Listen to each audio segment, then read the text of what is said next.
ছবিতে যাকে দেখা যাচ্ছে উনি হলেন ওই যে ভারতের উত্তরাখণ্ড যে রাজ্য আছে তার মুখ্যমন্ত্রী। ওনার নাম হলো ধামি। হ্যাঁ, ধামি, এই যে মুখ্যমন্ত্রী ধামি। এখন এই উত্তরাখণ্ড এইটা আগে ওই যে উত্তরপ্রদেশ, এই উত্তরপ্রদেশের অংশ ছিল। এখান থেকে ভেঙে উত্তরাখণ্ড বলে একটা নতুন রাজ্য সৃষ্টি হয়েছে। তো সেখানকার মুখ্যমন্ত্রী ধামি এখন দেখলাম যে ফেসবুকে হঠাৎ করে একটা স্টেটাস নজরে আসলো, যেখানে এই উত্তরাখণ্ডে এই কী করছেন এই মুখ্যমন্ত্রী ধামি, সেই খবরটা চলে আসলো। যেহেতু এখন আমি এই ভারতে ভ্রমণে আছি, অর্থাৎ চিন্তা করলাম ভারত সম্পর্কিত ভিডিও বানানোই তো যৌক্তিক হয়, তাই না? তো এখানে যে খবরটা দেখলাম এটা আমার দৃষ্টি আকর্ষণ করলো এবং এটা আমার কাছে খুব ড্রামেটিক একটা ঘটনা মনে হচ্ছে। তো ঘটনাটা কি? মুখ্যমন্ত্রী ধামি 10,000 একর ভূমি জিহাদ থেকে মুক্ত করেছেন। ওর বাবা, ভূমি জিহাদ! নতুন নতুন শব্দের উৎপত্তি ঘটছে দেখা যায়। তারপরে কি লিখছে যে 600টি অবৈধ মাজার ভেঙে দিয়েছেন এবং মাদ্রাসা বোর্ডও বিলুপ্ত করেছেন। মুখ্যমন্ত্রী ধামির এই পদক্ষেপে আপনি কতটা সন্তুষ্ট? এখন এই যে এটা কি আসলে সঠিক নাকি বেঠিক, এখন একজন দিয়েছে। খবরটা যদি সঠিক হয় তাহলে আমার মনে হয় যে ওই ভারতের পয়েন্ট অফ ভিউ থেকে একটা ধর্মনিরপেক্ষ একটা উদার গণতান্ত্রিক রাষ্ট্র গঠনের জন্য এটা আমার কাছে মনে হয় যে একটা সহায়ক পদক্ষেপ। যে কোনো গণতান্ত্রিক দেশে এখন বর্তমান আধুনিক যুগে, তাই না, যে কোনো গণতান্ত্রিক দেশে শিক্ষা ব্যবস্থা হবে একটাই, একমুখী শিক্ষা ব্যবস্থা হবে, তাই না? একটা দেশের মধ্যে তো ভিন্ন ভিন্ন শিক্ষা ব্যবস্থা তো থাকতে পারে না। যদি ভিন্ন ভিন্ন শিক্ষা ব্যবস্থা থাকে তাহলে মানুষজন তো ভিন্ন ভিন্ন মত পথের অনুসারী হবে, তাই না?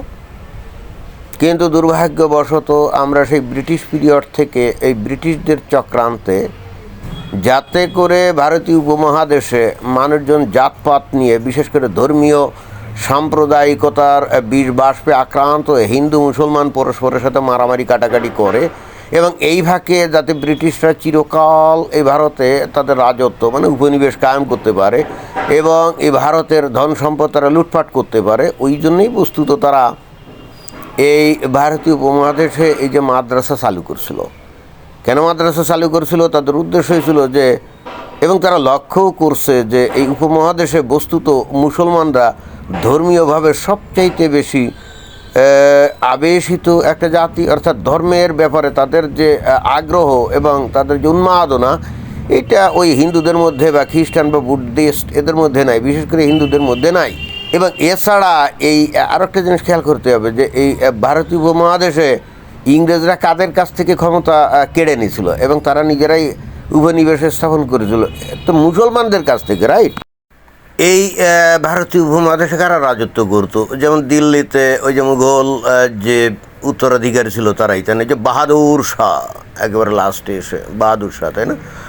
তারপরে মনে করেন যে বাংলায় কারা? ওই সিরাজউদ্দৌলা নবাব পরিবার, ওরাই। অর্থাৎ এই ভারতীয় উপমহাদেশ তো মুসলমানদের অধীনে ছিল, রাইট?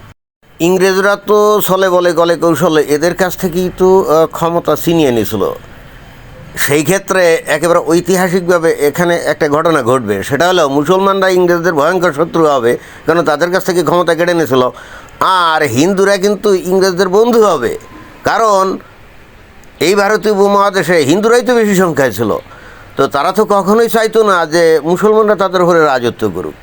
এখন তারা নিজেরা জাতপাত এবং ধর্মীয় বিভাজনের কারণে নিজেদের ধর্মের মধ্যে যে জাতপাত, এগুলো তো তখন মারাত্মক প্রকট ছিল, এবং যার ফলে হিন্দুরা ঐক্যবদ্ধ হতে পারতো না এবং তারা এই মুসলমানদের কাছ থেকে তারা ক্ষমতা কেড়েও নিতে পারতো না। মাঝখান দিয়ে ইংরেজরা এসে যখন ক্ষমতায় কেড়ে নিল, এবং সেখানে অবশ্যই হিন্দুরা অনেক সাহায্য সহযোগিতা এই ব্রিটিশদের করছিল, এবং কেন করছিল সেটাও বুঝতে হবে। এই ভারতীয় উপমহাদেশ একেবারে আদি অকৃত্রিমভাবে হিন্দুদের ভূমি, রাইট? তো এখানে মুসলমানরা এসে তারা যে শাসন করতো, তারাও তো বস্তুত ভারতীয় উপনিবেশে স্থাপন করছিল। এখানে ওই যে কী বলে যে, যেমন বাংলায় ওই যে বাংলায় কী ছিল, বাংলায় সর্বশেষ নবাব কে ছিল? ওই যে সিরাজউদ্দৌলা, সর্বশেষ স্বাধীন নবাব। আরে ভাই, সে কি বাঙালি ছিল নাকি? সে কি বাঙালি ছিল বলেন? সে তো বাঙালি ছিল না। সে তো ফার্সি ভাষায় কথা বলতো, সে আসছিল ওই যে কোথার ইরান না কোথা থেকে তার পূর্বপুরুষ আসছিল। তো তারা তো এই বাংলাদেশে কি উপনিবেশ স্থাপন করেছিল না? তো সে স্বাধীন নবাব হলো কী করে? সে কি বাঙালি যেহেতু ছিল না, তাহলে সে তো স্বাধীন নবাব না, বরং সে উপনিবেশ স্থাপন করছিল এবং যেমন ইচ্ছা করি সে চলতো। তাহলে এই বাংলাদেশে যে সমস্ত হিন্দুরা ছিল তারা কি এটাকে মেনে নিত? ভিতরে ভিতরে তারা তো মানে আত্মশ্লাঘায় ভুগত।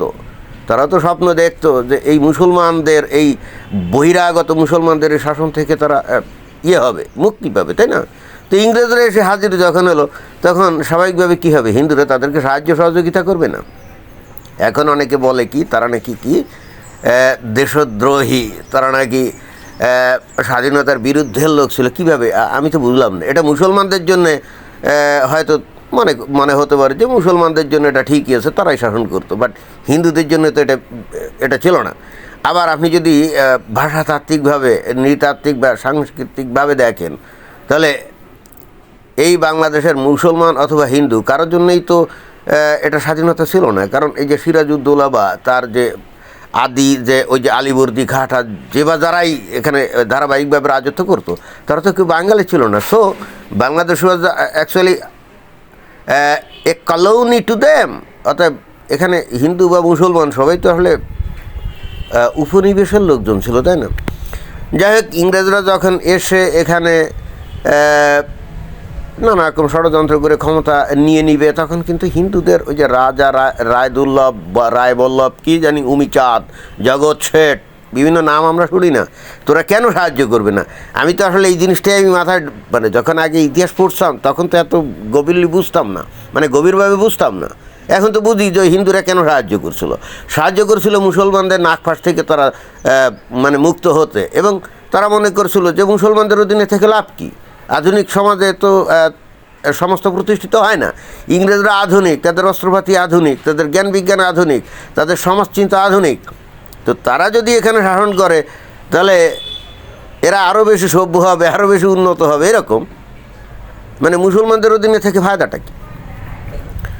তো অবশেষে যেটা হয়েছে, এই মুসলমানদের শাসন থেকেই বস্তুত গোটা ভারতবর্ষে ইংরেজদের অধীনে আসে, এবং যেখানে হিন্দুরা কিন্তু বস্তুত স্বতঃপ্রণোদিত হয়েই কিন্তু এই তারা সহযোগিতা করে। এবং পরবর্তীতে আমরা যে স্বাধীনতার বিভিন্ন ইতিহাসটা শুনি না ইংরেজদের বিরুদ্ধে, যেমন তিতুমিরের বাঁশের কেল্লা, অথবা মনে করেন যে 1858 সালে সিপাহী বিপ্লব, এগুলো কি? এগুলো তো মুসলমানদের নতুন করে আবার ইসলামী শাসন প্রতিষ্ঠার আন্দোলন ছিল, তাই না? এটা তো ভারতীয় হিন্দুদের জন্য কোনো স্বাধীনতার আন্দোলন ছিল না।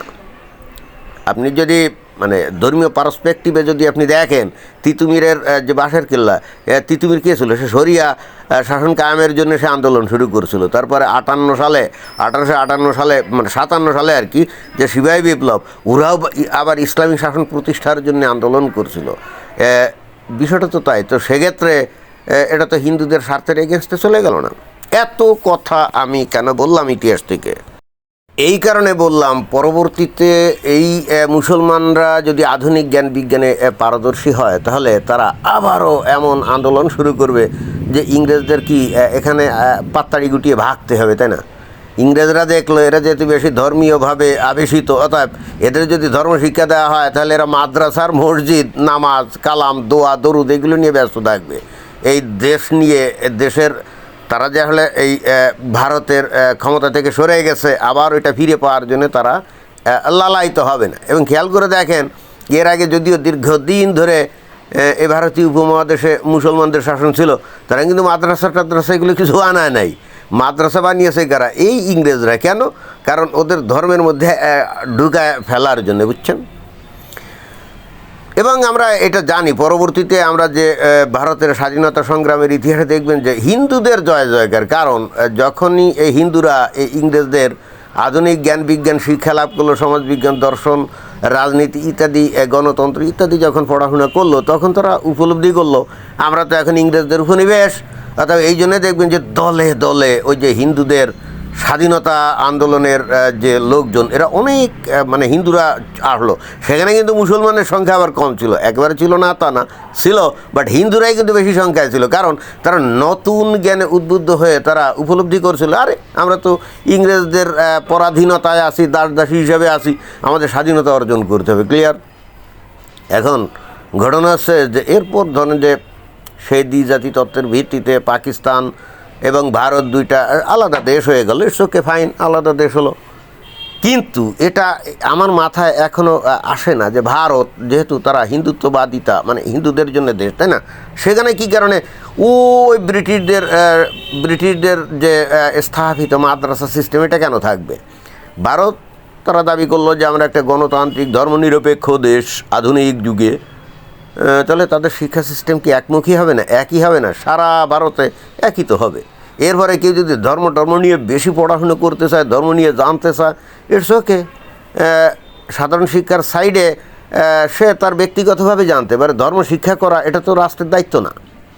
কে কী ধর্ম পালন করবে, কে কী ধর্ম বিশ্বাস করবে, কে কী ধর্ম অনুসরণ করবে, এইটা শেখানো তো রাষ্ট্রের দায়িত্ব না, এটা তো ব্যক্তিগত ব্যাপার। তাহলে এটা তো বিস্ময়কর ব্যাপার যে স্বাধীন ভারতে এই মাদ্রাসা শিক্ষা তারপরেও কীভাবে চালু আছে।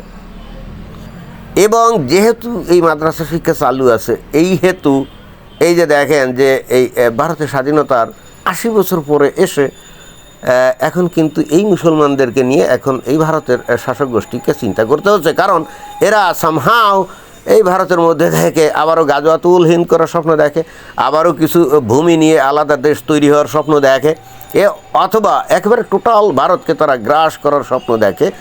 এই জিনিসগুলা একমাত্র সম্ভব হয়েছে এই ভারতের মধ্যে এই মাদ্রাসা সিস্টেম অদ্যাবধি চালু আছে এই জন্যে। ভারতে মাদ্রাসার সংখ্যা মসজিদের সংখ্যা কি কম? তো এই মাদ্রাসা এবং মসজিদে এই ভারতীয় যে মুসলমান তাদের কি শিক্ষা দেওয়া হয়? তাদের বলা হয় এই দেশ একদিন আমাদের ছিল, আবারও আমাদের দখল করতে হবে। তাদের শিক্ষা দেওয়া হয় এদেশের হিন্দুরা নিকৃষ্ট প্রাণী, মালায়ন, অভিশপ্ত, এদেরকে ইসলামে কি করতে হবে, ইসলামের ছায়াতলে নিয়ে আসতে হবে, এই অঞ্চলে ইসলামী খিলাফত প্রতিষ্ঠিত করতে হবে। এই জিনিসগুলোই তো মসজিদ এবং মাদ্রাসায় শিখায় না, বিশেষ করে মাদ্রাসায় একেবারে শিক্ষা সিস্টেম দিয়েই সেখানে শেখানো হয়। মসজিদে আচ্ছা ভিন্ন ব্যাপার, কিন্তু মাদ্রাসায় তো এটা একেবারে একাডেমিক্যালি শেখানো হয়।